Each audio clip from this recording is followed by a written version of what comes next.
हसन रज़ी अल्लाह ताला अन्हु फरमाते हैं, या माशर शबाब, ए नौजवानों की जमात, अलैकुम बिल आखिरह, तुम आखिरत की तैयारी को लाजिम पकड़ो, फतलबूहा, और उसे हासिल करो।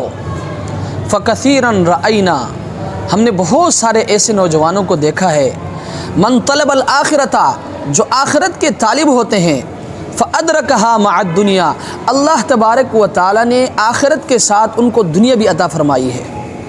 वमा रअयना अहदन, और हमने किसी एक नौजवान को भी ऐसा नहीं देखा, तलबत दुनिया, जो दुनिया के तलबगार हो, फ़अदरकल आखिरत मअद दुनिया, अल्लाह तबारक व तआला ने दुनिया के साथ आखिरत भी अता की हो मुफ्त में। ये हो नहीं सकता।